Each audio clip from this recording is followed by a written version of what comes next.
6장 1절로 5절 다리오 왕이 곡간에서 고레스 왕이 내린 조서를 찾습니다. 발견했어요. 참 극적이죠. 이게 발견이 안 되면 다리오 왕도 아마 거짓말했다고 당장 또 불러드릴 겁니다. 다리오 왕이 이런 파사 고레스 왕이 그런 말 한 일도 없는데 왜 죽은 자의 이름을 팔아서 못된 짓을 하느냐 했을 건데, 고레스 왕의 조서가 발견이 됐으니까 얼마나 천만다행이에요. 자, 그러자 어떤 일이 벌어지는지 보세요. 6장 6절로 12절에 보면 다리오가 전 건축을 도와줘요. 도리어 돕고 거역하는 자를 전부 멸해버려라. 자, 또 감동스럽겠죠? 얼마나 감동스럽겠어요.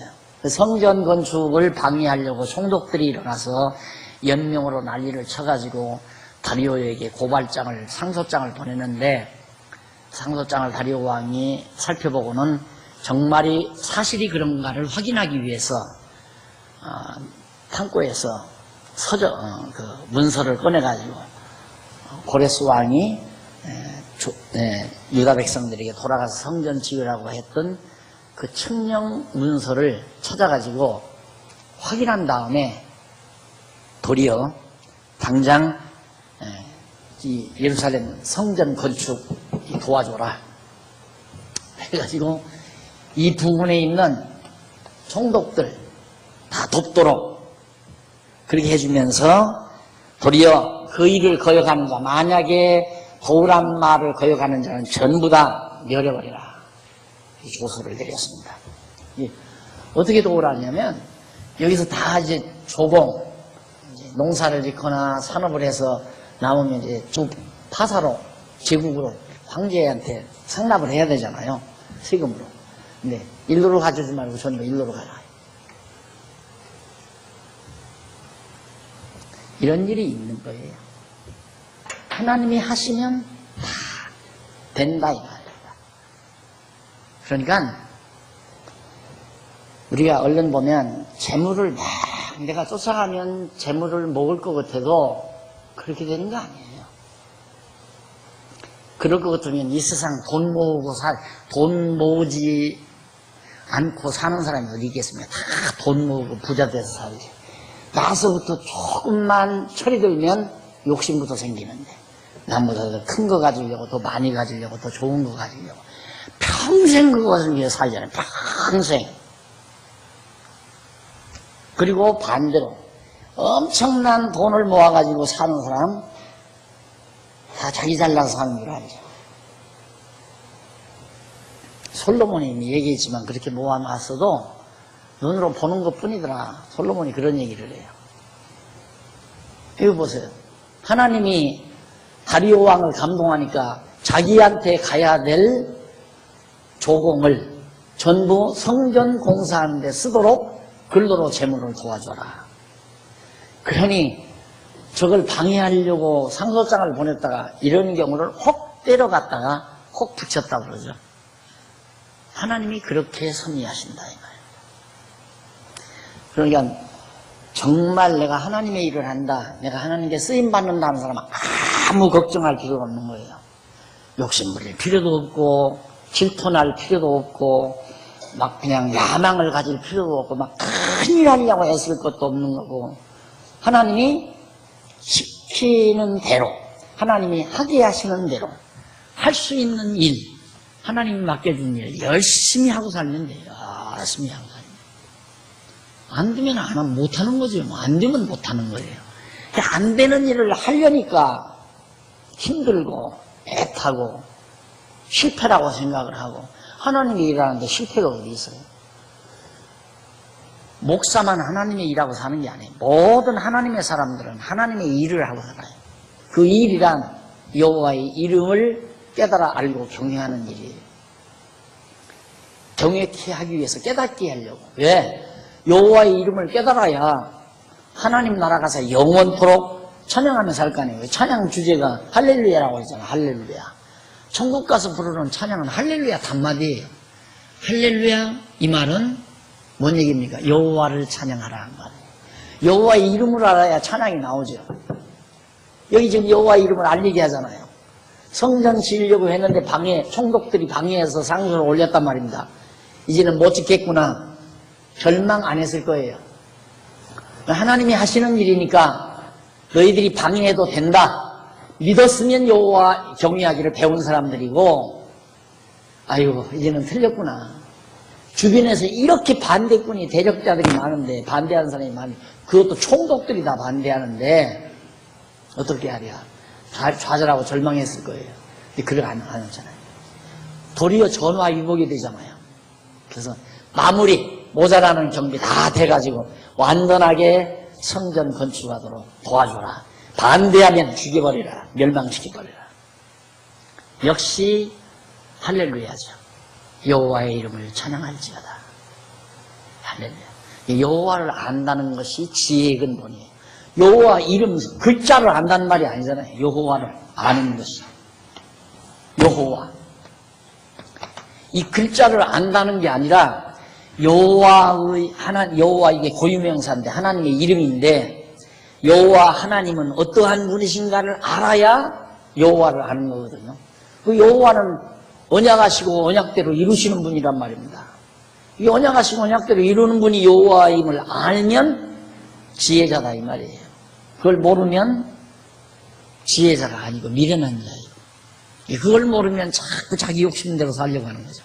자기 욕심대로. 전부 자기 중심으로 생각해요. 여호와 하나님을 모르면 자기를 중심에 두고 전부 자기 중심, 모든 일을. 그런데 여호와를 알면 다 여호와 중심이에요. 여호와 중심. 예를 들면 내가 몸이 건강하다. 나 잘 먹고 잘 살으라고 몸이 건강하구나. 돈이 많이 벌렸다. 잘 먹고 잘 살으라고 돈을 많이 벌었다. 전부 자기 중심으로 생각하는 거죠. 여호와, 지혜자는 모든 만사를 여호와 중심으로 생각하는 거죠. 여호와의 중심으로. 왜 건강하게 하셨을까? 왜 형통케 하시는가? 왜 마음에 평안을 주시는가? 항상 외로 접근하라고 했잖아요. 여호와를 위하여. 하나님도 자기를 위하는데 어찌 감히 피조물인 우리가 여호와의 이름을 위하지 않을 수 있어요? 당연히 여호와를 위하여 존재하는 거죠. 넘어가서 13절로 18절. 백성이 형통한 중에 전 공사를 마치고 봉헌식, 하나님 앞에 바치는 봉헌식을 드립니다. 형통한 중에 전 공사를 마쳐요. 자, 그러니까 우선 제사 회복을 하는데 제사 드리기 위해서 성전부터 벌써 공사를 시작하는데 하나님께서 중단하도록, 방해 공작이라 중단하도록 하더니만 또 그 공사가 형통하도록 하신다. 그러니까 성전 공사도 어려움도 있고 형통함도 있고 둘 다 하나님이 다 하시는 거다 이 말이에요. 하나님께서. 우리 이건 성전은 아니고 예배당이지만 예배당 지을 때도 우리 재밌는 일 하나 있었잖아요. 한참 공사가 진행되는데 돈이 한 푼도 없는 거예요. 돈이 있어야 현찰을 가지고 가야, 그때 IMF 때니까 현찰을 가지고 가야 물건을 가져다가 공사를 계속 할 건데 점점 다시는 치워져 가고. 그런데 생전 보지도 듣지도 못한 어느 여집사 한 분이 찾아왔잖아요. 와서 뭐 상담한다고 그래서 장로님이 나를 사무실로 인도해 놓고는 나가세요. 단둘이 앉아서 하는데 뭐 자기 신앙 얘기하면서 테프 듣고 공부하는 얘기 하다가 자기가 이 공부를 하다가 목사님에게 이 돈이 좀 필요하겠구나 싶어가지고 자기가 가지고 왔다고 해서 얄팍한 봉투 하나 가지고 왔잖아요. 나는 그래서 그냥 책이나 사보라고, 많으면 그저 100만 원짜리 수표, 아니면 10만 원짜리 수표 한두 장, 이렇게 생각을 하고 딱 가지고 있었어요. 가지고 있는데 그분이 간 다음에 그냥 인사도 그냥 하여튼 공손하게 했죠. 감사하다고 잘 하시라고. 이름도 누군지도 모르고. 간 다음에 장모님하고 단둘이 서 있는데 뜯어봤단 말입니다. 그렇게 동그라미가 얼마나 많은지 깜짝 놀라잖아요. 1억짜리가 다 나와. 그것도 장로님 있을 때 펴보기 참 다행이에요. 나 혼자 펴봤으면 혹시 시험 될지도 모르죠. 그리고 또 서령 1억짜리라고 해도 장로님도 두 장, 석장 들어오는데 두서너 장 한두 장 빼고서 보여준 거 아닌가 이렇게 생각할 수도 있는 거고요. 단둘이 있는데 뜯어봤으니까 얼마나 깨끗해요. 나도 유혹받을 필요 없고 의심받을 필요도 없고. 그래서 공사가 무난히 잘 치러졌잖아요. 예. 물론 그 전에도 하나님께서 여기 정한 땅이면 우리 거 된다, 우리 교회 땅 된다 하고 그렇게 편안하게 지났지만은 늘 생활 속에서 그런 것들이 그냥 물론 또 내가 막 욕심스럽게 막 억지로 막 일을 이루려고 하는 건 없어요. 되는 일, 이렇게 하면 할 수는 있겠다. 이렇게 되면 할 수 있는 일을 이제 하나님께서 하게 하시니까 할 수 있도록 해 주시니까 하는 거지 엉뚱한 일을 저지르거나 그건 안 하잖아요. 그러니까 근심 걱정할 것도 없고 두려울 것도 없고 낭패되었다, 실패했다, 좌절했다 이런 것도 없고 늘 가장 중요한 것이 모든 삶 속에서 내가 오죽하면 이렇게 목회하는 것도 난 목회가 목적이 아니라 하나님 여호와의 이름을 깨달아 알고 경외케 하기 위해서 나되게 하시려고 하나님이 목회를 시켰다. 난 그렇게 알고 목회를 하니까 목회는 목회 자체가 목적은 아니에요. 이것도 나로 하여금 하나님 여호와를 배우게 하는 하나의 방법이죠. 이 목회 자체도. 이런 것도 마찬가지다. 모든 게. 사업도 마찬가지고 직장도 마찬가지고 결국 이 세상 사는 모든 만사가 다 여호와 경외하기를 배우게 하시려는 하나님의 섭리이기 때문에 때로는 어려운 때도 주고 때로는 형통한 때도 주고 때로는 공고한 날, 형통한 날 겸해서 이렇게 주고 밝은 날, 어두운 날 주면서 우리를 키워가시는 거란 말입니다. 자, 그 다음 이제 하나님께서 정말 약속대로 성전 다 잘 지켜 해 주셨잖아요. 회복을 해 주셨다 이 말입니다. 하나님이 언약하신 말씀대로. 그 다음에 이제 넘어가서 6장 19절로 22절 보면 3002페이지입니다. 백성들이 유월절 양을 잡고 먹고 이어 무교절을 지킵니다. 그동안 포로 생활하면서 한 번도 유월절, 무교절이죠. 누룩 없는 떡을 먹는 유월절 행사를 못했잖아요. 성전을 짓고 유월절 절기를 지키는 백성들의 그 감동 대단하지 않았겠어요? 정말 감동 어린. 그래서 정말 우리들이 육체의 소욕이 우리가 이 세상 살면 육체의 소욕이 제압당하는 그러면 육체의 소욕이 눌러지는 만큼 그 농도 따라 역으로 반비례해서 감동이 있다. 감동이 없는 것은 육체의 소욕이 많기 때문이다. 하나님 앞에 감사와 감동이 끊어진다고 하는 것은 우리 신자에게서 불쌍한 일입니다. 항상 감동이 있어야죠. 항상 늘 그게 이제 있어야 되는데 우리의 육체의 소욕이 있기 때문에 어느 순간 깜빡하는 순간 그만 새 속에 눈이 어두워지고 마음이 빼앗겨지게 되면 한동안 마음이 울렁이고 근심 걱정이 생기고 염려가 생기고 외로워지고 쓸쓸해지고 그냥 허탈해지고 이런 감정이 오면은 병드는 거죠. 그러나 정말 하나님께서 나를 이때 태어나게 해서 여호와 하나님 경외하기를 배우면서 살게 하신 이 한 가지 일반으로도 죽는 날까지 감동하며 살 수 있다는 것, 이것을 항상 제가 여러분들에게 드리는 말씀입니다. 자, 절기까지 이제 지키게 되고 그 다음 이제 성전 짓고 6월절 절기까지 지었으니 자연히 두 번째 귀환해서 첫 번째 온 사람들이 바벨론에서 화사에서 첫 번째 돌아온 사람들이 이제 성전 지었거든요. 그러면 7절로 10장까지는 두 번째 돌아온 사람들. 이제 성전 지어졌다 하니까 이제 두 번째로 돌아온 사람이 있을 거 아니에요. 바벨론에서. 그 사람들이 와서 여기서 이제 성전에서 제사 짓게 됩니다. 성전 짓고 제사를 회복하는 내용이 7장 봐, 10장. 성경 참 쉽고 간단하죠. 너무 쉽고 간단한 거예요. 그런데 알면 쉽지만 모르면 한없이 어려운 거죠.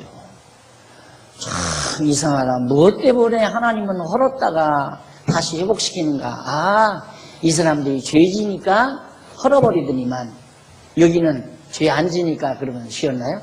성경이 그렇게 돌아가잖아요. 죄 졌기 때문에 헐었다면 끝나야죠. 죄 져서 헐었으면. 그런데 왜 지어줘요? 왜 지어줘요? 이때는 죄 안 져서 지어줬나요? 바벨론에 가서 그들 신 섬기면서 다 그렇게 산 거예요. 이방신 섬기면서. 유월절도 안 지키고. 그런데 왜 회복을 시켜요? 그러니까 이제 갖다 붙이는 거죠. 이거 뭐라고? 하나님 여호와를 잘 경외하여 회복시켜주지 않네. 뭘 여호와를 잘 경외해서 회복시켜요? 회복시키기를. 그러니까 남택이 안 가는 거예요. 당신 마음대로 헐었다 세웠다 헐었다 세웠다. 이게 마음대로가 아니라 목적이 있어요. 하나님이 하신다. 어떻게? 여호와의 힘을 깨달아 알게 하시려고. 하나님은 언약하시고 언약대로 이루시는 전능자다. 하나님 깨닫게 하려고 섭리하시는 거란 말입니다. 그런데 예루살렘도 한 나라도 저렇게 막 마음껏 막 헐어버리고 막 세우시고 그러는데 이까지 우리네들 재산, 같이 아파트 한 채씩 가지고 사는 그 재산 덩어리, 그까지 하루아침에 날려버리기도 하시고 하루아침에 또 얻게도 하시고 하나님이 하시면 얼마든지 그 해가시는 겁니다. 그걸 참지 못해서 하나님 뭐를 그렇게 한밤중에 전화가 와요. 전화가 와서 목사님, 하나님은 나를 꼴을 못 봐요. 꼴을. 집안채 가지고 자식들하고 평안히 사는 꼴을 못 봐요. 집 넘어갔다. 집 넘어가는 거 대수로 해? 그까지 대수해요? 하루아침이죠. 그래요. 하나님이 우리 가르치기 위해서 망하게도 하고 흥하게도 하고. 욥 보세요. 욥. 얼마나 잔인하게. 인간적으로 생각하면 잔인무도하죠. 까닭도 없이 아무런 까닭 없어요. 욥이 죄만 있어서 그런 거 아니에요. 까닭 없이 하나님께서 그렇게 다 망하고 병들게 하잖아요. 다 하나님 여호와 배우게 하기 위해서. 그게 욥이 여호와 하나님 배우고 나서 뭐라고 고백합니까? 내가 전에 하나님을 귀로만 들었었더니 이제는 망하고 났다가 다시 회복되고 나서 보니까 하나님을 내가 눈으로 봅니다. 내가 하나님을 눈으로 봅니다. 귀로만 듣던 하나님을 내가 눈으로 보게 됐습니다. 자, 양쪽 가로 1번 2차 규환과 번제입니다. 2차로 다시 돌아오는 거예요. 돌아오는데 거기 이쪽 7페이지에 돌아오는 노정이 거기 약도가 그려져 있죠. 바산 유스로부터 돌아오는 길, 저 수사에서부터 저쪽 오른쪽이요. 옆으로 놓고 보면 돌아오는 길입니다.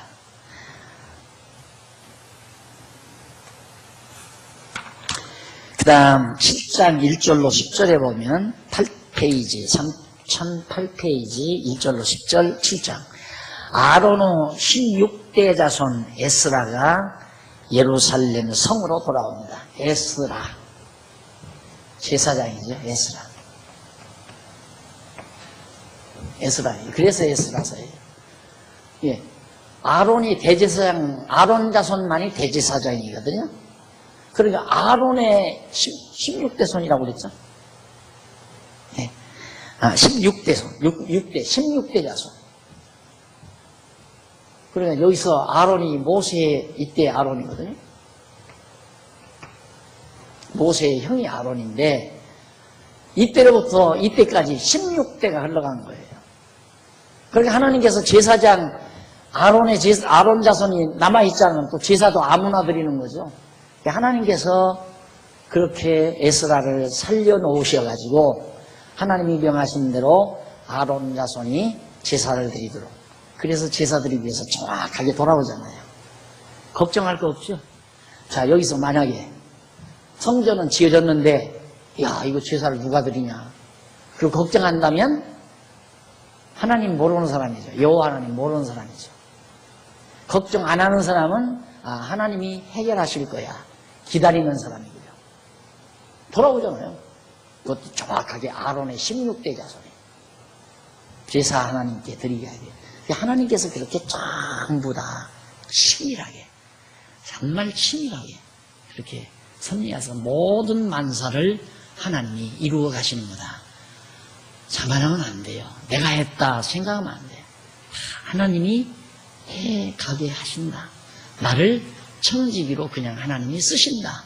이렇게 생각을 하면 하나님이 나에게 맡겨주신 일 청지기로 써주는 것만도 정말 황송감사하게 생각하고 성실하게 그 일을 감당해 나가게 되지는 거죠. 감동하며 사는 사람은 자기 일에, 하나님께서 자기한테 맡긴 일에 성실하게 감당하지만 하나님의 청직이라고 하지 않는 사람은 불평, 불만, 탐악, 욕심, 야망을 가지고 하는 거죠. 자기 꿈을 이루기 위해서, 자기 비전을, 비전만, 자기 이상, 자기 꿈, 망할 인간들이 그런 소리 하는 거예요. 인간에게 무슨 꿈이 있어요, 꿈은. 하나님이 정하신 목표가 있을 뿐이죠. 하나님이 정하신 목표, 하나님이 인도하심 따라 사는 것. 내가 아무 도시에 가서 정말 돈을 많이 벌어가지고 막 창고를 가득 짓고 막 그래서 내 영혼아 하고 잘 먹고 잘 살자 할 때 이 사람아, 이 어리석은 인간아, 내 영혼이 네 것이냐? 오늘 밤 내가 내 영혼을 부르면 그게 다 네 것이 되겠느냐? 그런 소리 하지 말고 하나님의 뜻이면 이것도 하고 저것도 하리라. 이렇게 생각하고 살라. 가장 정확한 사람입니다. 하나님의 뜻이면 이것도 하고 저것도 할 수 있다. 하나님의 뜻 아니면 못한다. 그래서 온전히 하나님만 의지하고 사는 사람이 진짜 여호와의 이름을 안 사람이죠. 자, 성으로 돌아왔어요. 돌아온 다음에 11절로부터 26절까지 왕이 제사 드릴 예물을 에스라에게 주며 귀환을 명령합니다. 자, 이것도 몸만 가면 뭐예요? 에스라가? 그런데 다리오 왕이 가사 왕이 야, 너 그냥 가면 뭐하냐? 너희 신에게 제사할 거 가지고 가라. 이렇게 재물도 다 가지고 가도록. 그런 하나님이에요. 필요하면 하나님께서 필요로 해야지 내가 필요로 하면 안 돼요. 내가 필요한 거야 많죠. 내 욕심대로니까. 별거 다 필요하죠. 지금도 여러분들 그 생각하고 나는 모자라. 항상 모자라. 부족해. 여러분들의 생활 속에 항상 모자라는 것이 많다라고 생각하는 사람. 탐악이 많은 사람이고 정욕, 육체의 소욕이 강한 사람이에요. 먹을 것과 입을 것이 있은 즉 족한 줄로 아는 사람은 정말 감동할 수 있는 사람이고 여호와 하나님을 바르게 아는 사람이에요. 필요하면 줘요. 얼마 전에 몇 년 전에 후배 목사한테 전화가 왔어요. 왜 전화했나 했더니만 교인들이 몇 분이 모여서 상의를 해가지고 당신 딸 등록금을 준비해줬다고. 참담하더래요. 애가 합격을 했다는데 등록금을 줘야 되겠는데, 그래서 지금 자기 부인은, 사모님은 이제 우유 배달을 하고 자기는 신문 배달을 할까, 아니면 어디 유치원 같은데 공고 버스 운전기사를 해줄까, 그렇게 궁리를 하면서 그래야 애들 가르치게 생겼으니까. 그리고서 궁리를 하고 있는데 갑자기 전화가 왔더래요. 그 사람 등록금 걱정하시지 말라. 그 사람 얘기가, 목사님 가르친 대로 맞아요. 내가 가르친 대로 맞는 게 아니라 성경이 맞는 거예요. 필요하면 하나님이 준비해 놓으신 거 다 준비해 놓고 이끌어 가시는 거다. 등록금 안 나오면 나가서 벌어가지고 하면 되는 거고, 벌어도 안 되면 못 보내는 거지 어쩔 거예요. 대학을. 네? 그런데 기어코 자기가 어떤 목표 정해놓고 이렇게 꼭 돼야 된다 이거야. 이걸 꼭 이렇게 돼야 된다 이거야. 그거 욕심대로 자기가 정해놓고 안 되면 좌절하고 실망하고 근심하고 걱정하고, 그게 이제 우리 인간들의 어리석음이란 말입니다. 하나님이 되게 하시면 하고 안 되게 하시면 안 하고. 그 다음 7장 27절로 28절 성정을 재건케 하시고 성으로 귀한케 하심을 찬송하는 의미죠. 얼마나 참. 그래서 이게 찬송이에요. 찬송은 어디서 나오는 거예요? 찬송 나오는 방법을 읽어드릴게요. 이제 우리 불만하고 살잖아요. 항상 만족이 없어요.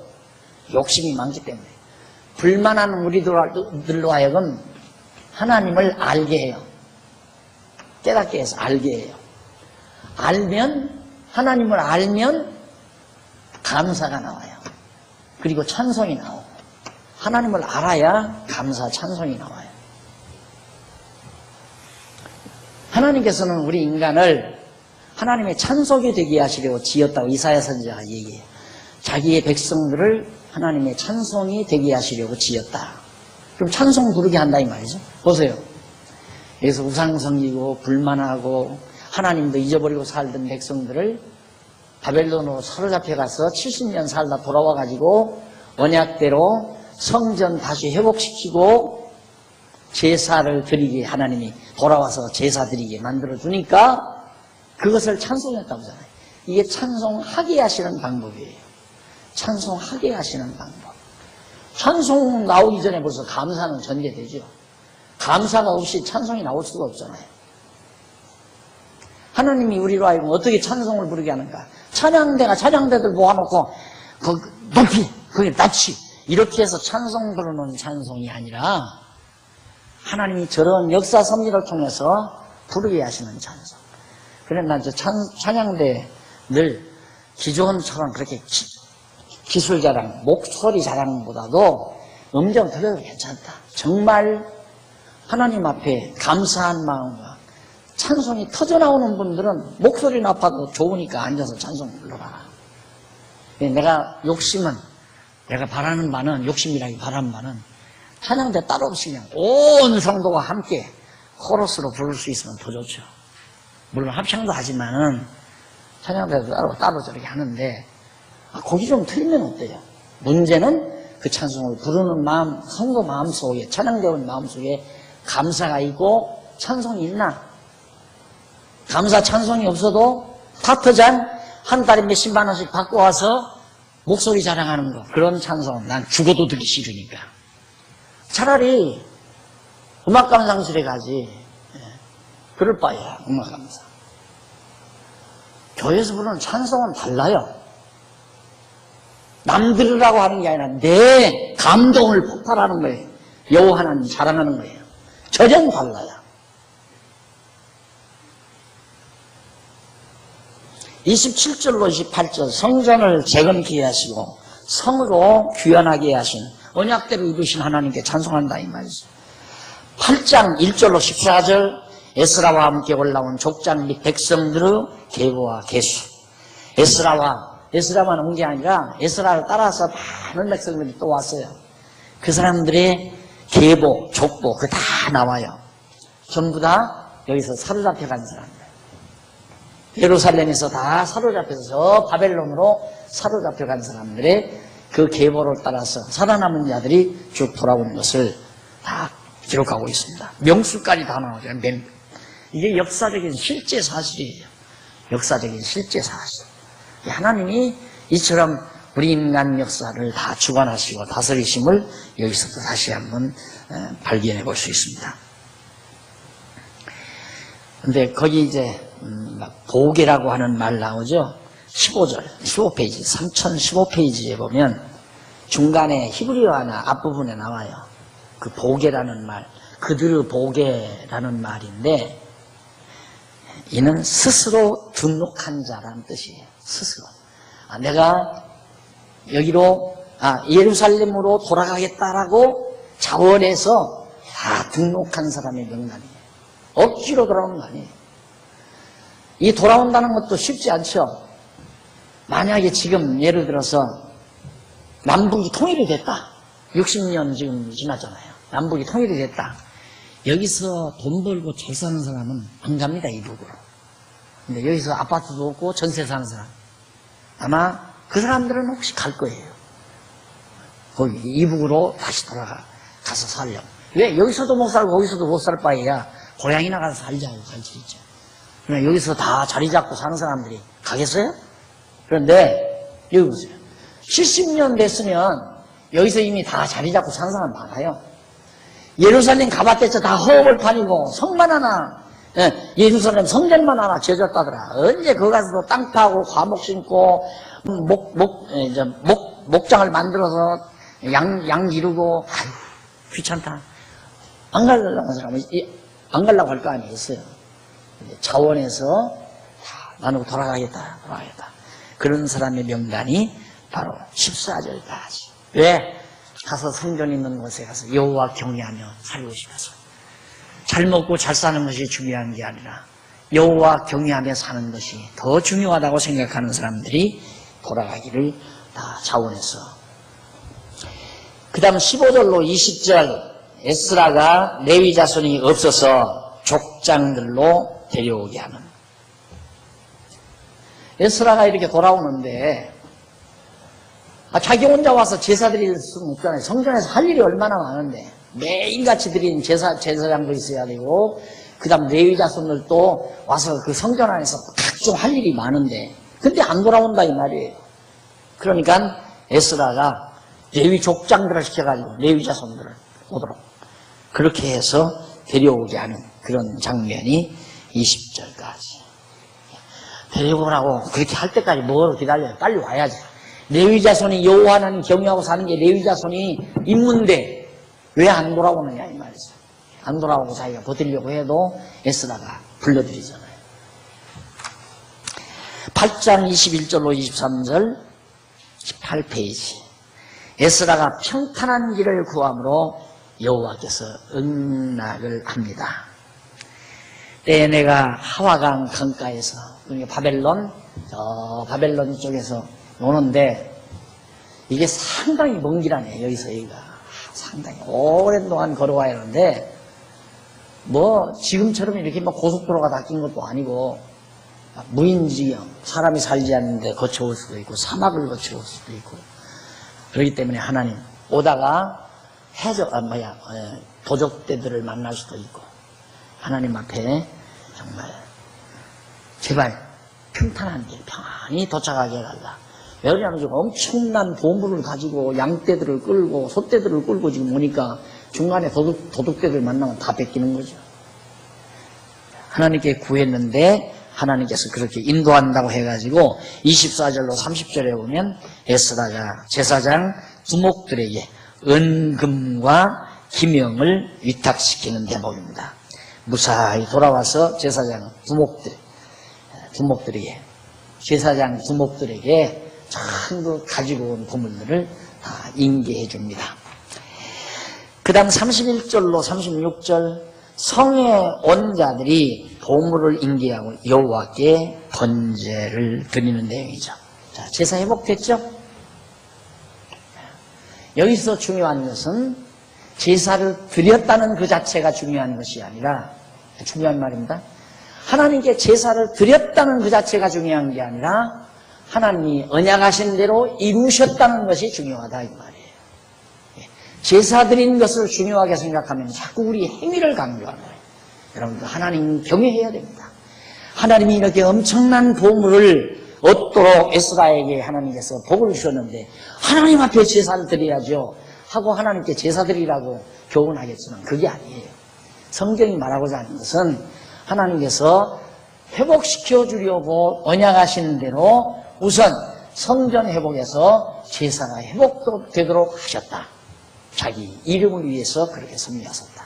여호와 하나님이 계시다. 하나님을 알려주기 위해서 한 것이다 이 말이에요. 우리로 하여금 어떤 행동을 하게 하려는 게 중요한 게 아니라 그러니까 제사를 드린 것은 방법이고 여호와 하나님을 언약을 이루시는 것은 목적이고 목적이 더 중요하잖아요. 방법보다. 그런데 방법을 자꾸 목적으로 자꾸만 둔갑시키니까 성경이 곡해되는 거예요. 성경이 풀기 어려운 것은 목적을 방법으로 방법을 목적으로 자꾸 그렇게 변경시킬 때 완전히 문맥도 달라지고 문장도 다 달리 이해가 되는 거죠. 근데 성경 전체를 이렇게 다 알고 나면 뭐가 목적인지 그냥 보이잖아요. 아하, 제사를 드리게 하신 것은 하나님께서 언약하신 대로 이루시려는 것이 목적이었구나. 그게 목적이죠. 에스라가 돌아와서 제사 드린 것은 방법이고요.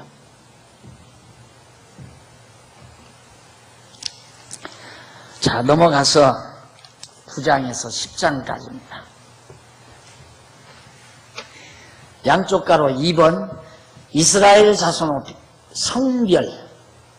자, 그러면 제사까지 다 드렸으니 이제는 바벨론에 가서 완전히 그들과 동화돼 가지고 살던 불결한 백성들 안에 이방 민족이 사로잡혀야죠. 그런데 여기에서 불러내가지고 여기서 불러내서 예루살렘으로 다시 돌아오게 해서 하나님 앞에 제사까지 드리게 했으니 이제 구별해야죠. 구별. 성별이란 말이에요. 구별한다. 그래서 헬라 말은 에클레시아라고 그러죠. 바벨론 즉 파사제국에서 이스라엘 백성들을 불러서 냈다. 애굽에서 불러냈다. 우리는 세상 죄악 세상에서 우리를 불러냈다. 거룩한 백성 삼으시려고. 그래서 이스라엘 자손의 거룩하게 구별하는 성별 내용이 9장에서 10장까지죠. 9장 1절로 2절에 보면 방백들이 에스라에게 이스라엘 자손의 타락상을 알립니다. 백성들, 이제 돌아온 백성들 가운데 방백들인데 방백들이 바벨론에서 돌아와가지고 얼마나 타락된 생활을 또 하는지 몰라요. 백성들이. 타락상을 좀 얘기를 하니까 거기 보면 한번 어떤 타락상인지 이 일 후에 방백들이 내게 나와 가로되 이스라엘 백성과 제사장들과 레위 사람들이 이 땅 백성과 떠나지 아니하고 가나안 사람과 헷 사람과 브리스 사람과 여부스 사람과 양문 사람과 모압 사람과 애굽 사람과 아모리 사람의 가증한 일을 행하여 그들의 딸을 취하여 아내와 며느리를 삼아 거룩한 자손으로 이방 족속과 서로 섞이게 하는데 방백들과 두목들이 이 죄에 더욱 으뜸이 되었다 하는지라. 예루살렘에 있는 그런 자들이 그냥 이방인들하고 그냥 섞여가지고 이 땅에서 도로도로 살고 있는 사람들이 있는데 완전히 이제는 유다 백성, 하나님의 택한 백성하고는 전혀 구별이 안 되는 70년 동안 돼버렸으니까. 해방되기 직전 36년 외정치하에서 살 때 나 어린 시절에 보면 내가 기모도 요끼예요. 이름이 기모도 요끼. 박용기가 아니라 기모도 요끼. 이름이 바뀌어요. 그대로 가면 그냥 우리 이름 다 잊어버리고 우리 성도 잊어버리고 우리 혈통도 잊어버리고 다 문화도 잊어버리고. 그런데 여기는 36년의 고비예요. 70년. 그러니까 형편없는 거죠. 그 보고를 받고 3절로 9절은 백성이 범한 죄를 고백하며 크게 받은 은혜를 감사드립니다. 아까 그랬잖아요. 그렇게 죄를 짓고 살았는데도 회복해 주잖아요. 그러니까 잘못했기 때문에 패망시키고 잘했기 때문에 회복시킨다는 말이 안 맞잖아요. 여기도 잘못하고 여기도 잘못했는데 왜 여기는 패망시키고 여기는 회복시켰냐. 하나님이 언약하셨기 때문에 언약대로 인간이 패망하고 폐역하고 폐역 안 하고는 그것과 상관없이 하나님이 정하신 뜻대로 해가시는 거예요. 그러니까 욥이 아무 까닭 없이 망하죠. 죄 있어서 망하는 게 아니라 그걸 절대적인 섭리라고 해요. 말은 잘해요. 하나님은 절대자다. 하나님은 절대자라고 가르쳐놓고는 하나님을 상대자처럼 생각을 해요. 어떻게? 당신이 잘하면 하나님이 복 주고 잘못하면 벌 준다. 상대자죠, 하나님이. 절대자가 아니에요. 하나님이 진짜 절대자라면 인간이 잘하고 잘못하고가 아니에요. 잘하고 잘못하고 그 관계없이 하나님이 멸망시키면 멸망시키고 흥하게 하면 흥하게 하고 하나님 마음대로 당신 마음대로 해야 그것이 진짜 절대자란 말입니다. 그러니까 절대자라고 가르쳐놓고는 내용은 상대자라고 가르쳐요. 그냥 앞뒤가 안 맞는 얘기인데, 맥이 통하지 않는 얘기인데, 대부분 많은 사람들이 그냥 그걸 그대로 감지도 못하고 살아요. 그런 문제에 대해서.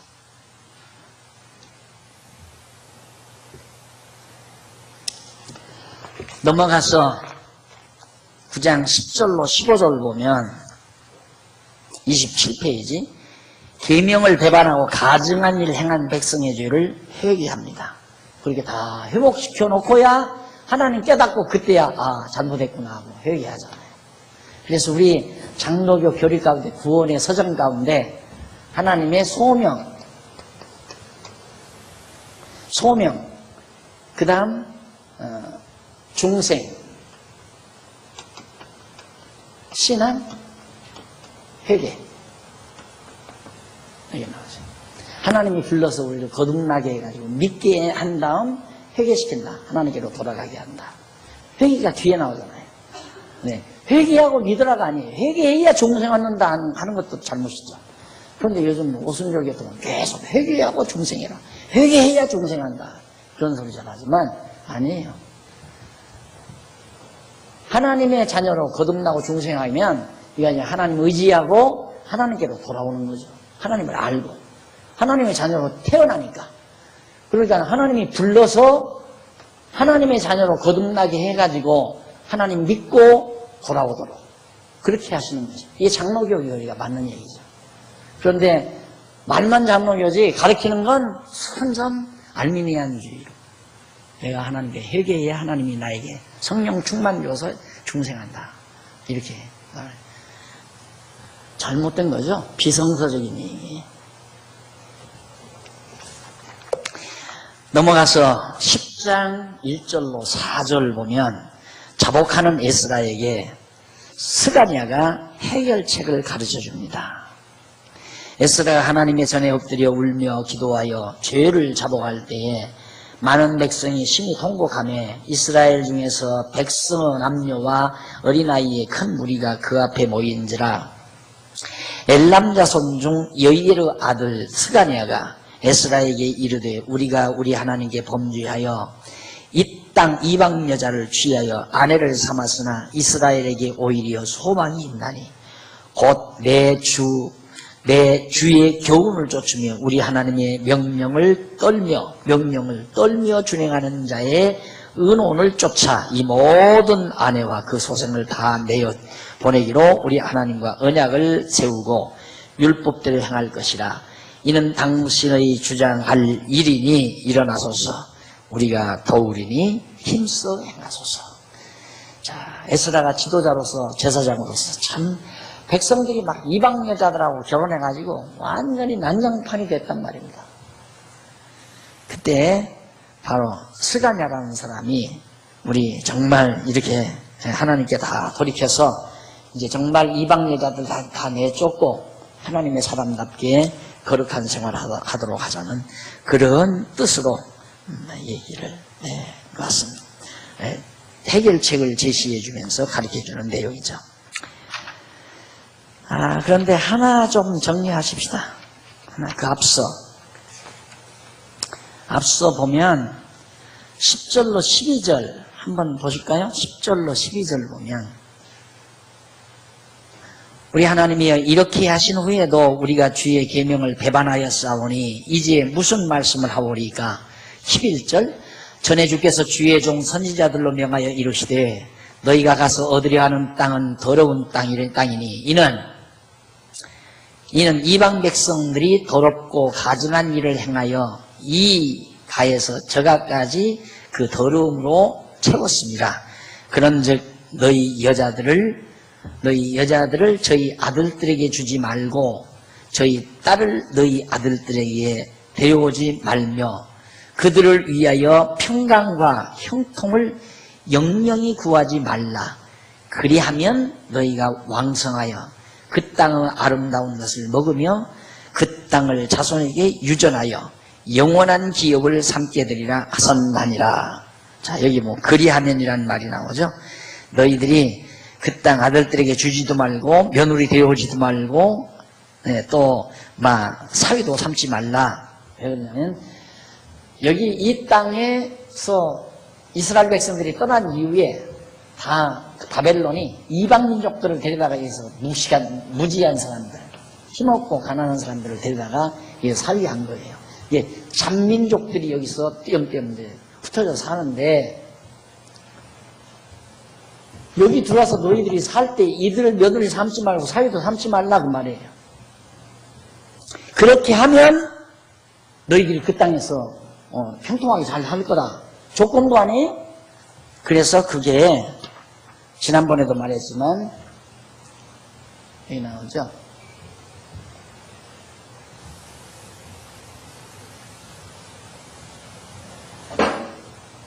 거기 28페이지 중간에 조금 내려가 보면 레만이라는 말이 나와요. 히브리어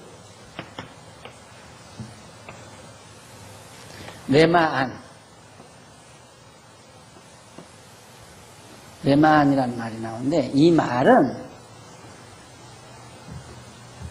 이 성경이 얼마나 잘못 번역됐습니까? 이는 동기나 혹은 목적으로 사용되는 뭐뭐 하기 위하여 또는 뭐뭐 하기 때문에 라는 뜻으로 사용이 돼야 돼요. 뭐뭐 하기 위해서, 뭐뭐 하기 때문에, 이 말이죠. 여기서는 뭐뭐 하기 때문에, 그러니까 너희들이 이 땅에 들어가서 형통하고 잘 먹고 잘 살게 될 것이기 때문에 너희들은 이방 민족들을 아내로 데려오거나 사위로 삼지 말라. 그렇게 번역을 해야 이게 제대로 되는 번역인데, 우리말 성경이 전부 조건문으로, 전혀 조건문하고는 관계가 없는 말이 접속사가, 레만이라는 접속사가.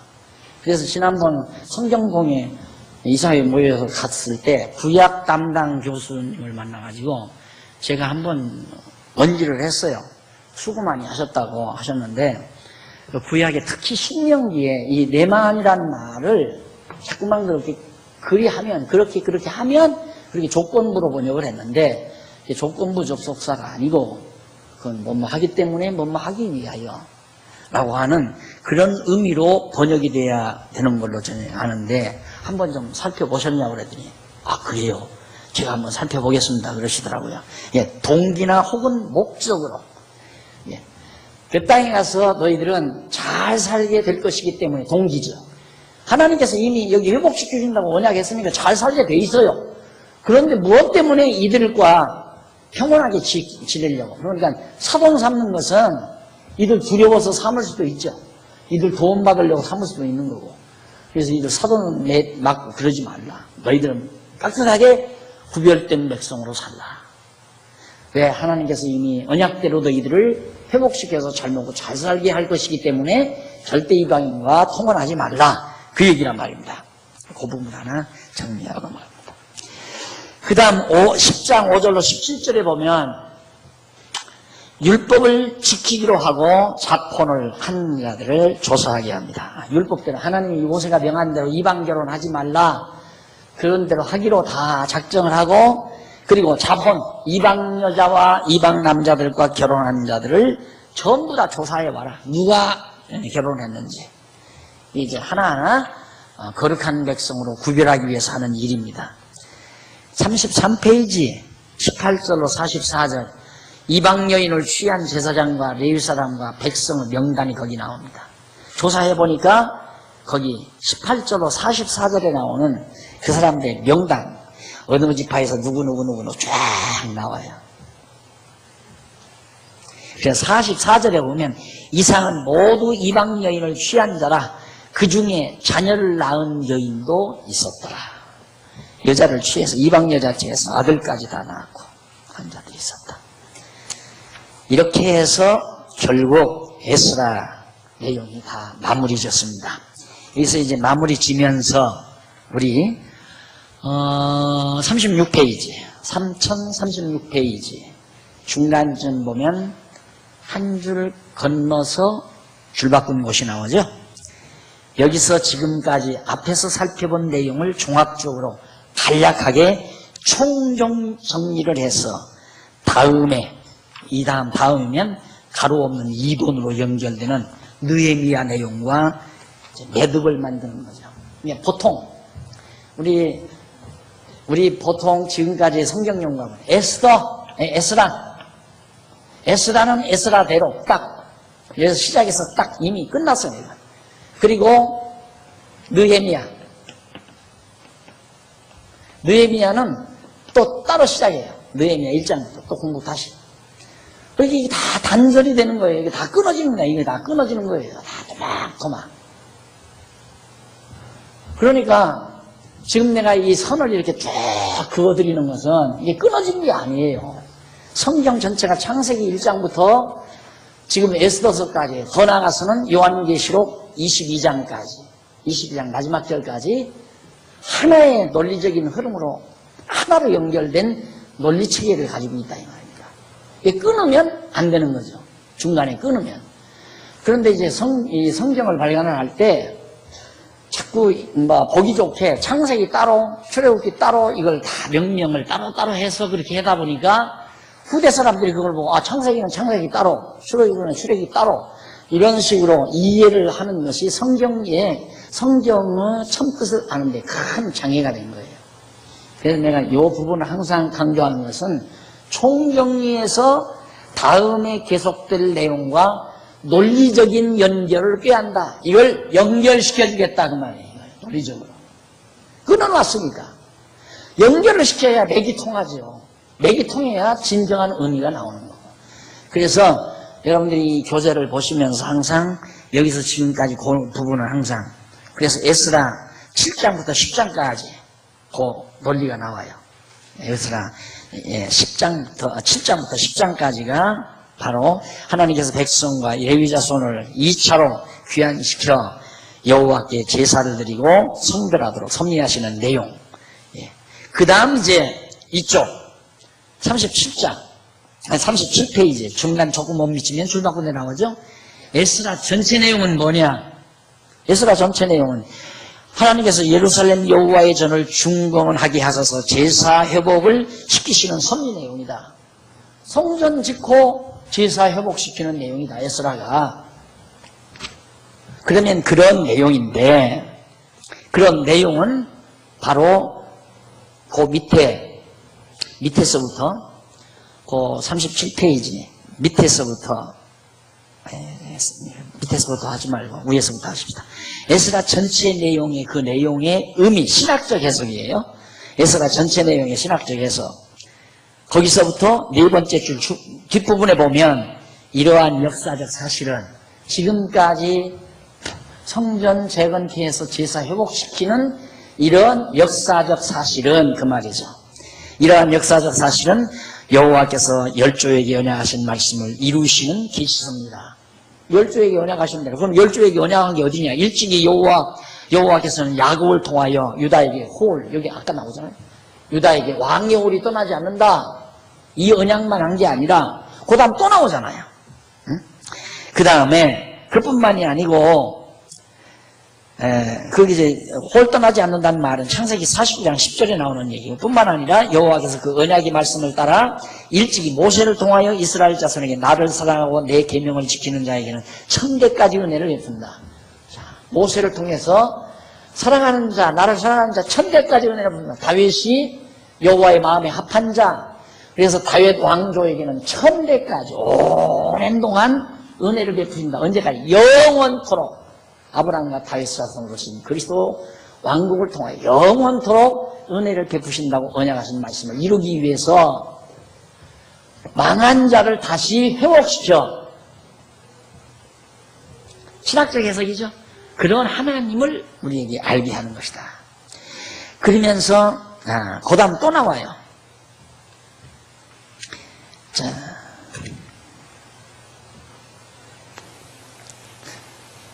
출애굽기 20장 8절에 있는 내용이에요. 또 선지자 나단을 통하여 다윗에게, 그러니까 여기서 언약하고 모세를 통해서 또 언약하고 또 다윗에게 나단을 통해서 언약하고 내 왕위가 영원하리라, 내 나라가 견고하고 내 왕위가 영원하리라 언약하신 그 말씀, 이 말씀을 이루기 위해서는 하나님께서 70년 포로 이거에서 그냥 끝내시는 것이 아니라 다시 회복시켜서 성전 짓고 제사가 회복되도록 하셨다. 그 말이에요. 딱 내용을 압축해서 결론 맺어가지고 자, 그것이 이제 바로 사무엘하 7장 16절에 나오는 내용이죠. 다윗과의 언약이. 그리고는 이제 계속해서 또 신명기 30장에서는 그 뒤에 나오잖아요. 그리고 모세를 통하여 이스라엘 자손에게 너는 돌아와 다시 여호와의 말씀을 순종하고 내가 오늘날 내게 명한 그 모든 명령을 행할 것이라. 신명기 30장 8절. 포로로 잡혀갔다가 돌아와서 나를 섬길 것이다. 예언이에요. 뭐냐? 모세 때 한 거죠. 모세 때 그렇게 한 말씀을 그대로 이루신 것이다. 자, 이런 모두가 다 또 뿐만 아니고 그 뒤에도 나오잖아요. 37페이지 밑에서 두 번째 줄 앞부분. 에레미야 선지자를 통하여 유다 백성에게 여호와의 집에 감사제를 드리는 자들의 소리가 다시 들리리니, 이 다 흘려도 다시 여호와의 집에서 감사제를 드리는 자의 소리가 다시 들린다. 이는 내가 이 땅의 포로로 돌아와서 처음과 같이 되게 할 것이니라. 에레미야 31장이 11절에 나오죠. 38페이지입니다. 제일 위에. 이러한 예언을 하나님이 예언과 언약과 예언을 다 이루시는 거란 말이죠. 그래서 그 중간 큰 2번 유다 왕국 회복 그 이전에 위로 올라갑니다.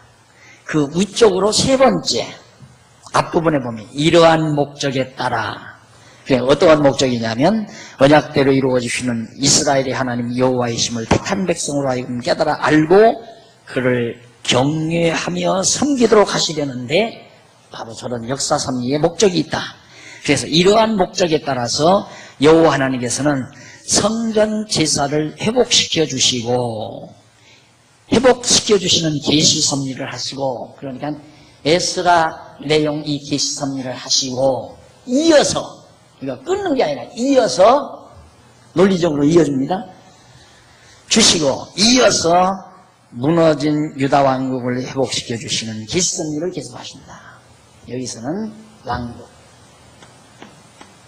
여기서는 제사, 성전 제사, 하나님과의 관계를 회복시킨 다음 다윗 왕국을 하나님이 다시 일으켜 세우는, 논리적으로 이어지죠.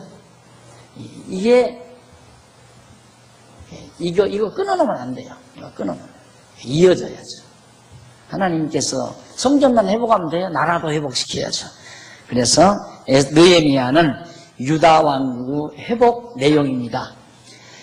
그리고 이쪽에 와보면 한쪽 가로 1번 귀환과 성곽 중간, 나라를 회복하려면 성을 쌓아야 되겠죠. 예루살렘 성부터.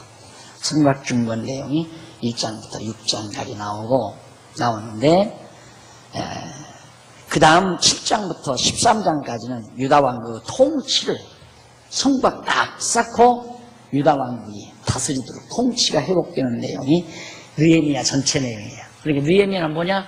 성곽 쌓고 통치가 회복되는 내용이 느헤미야다. 쉽지 않아요.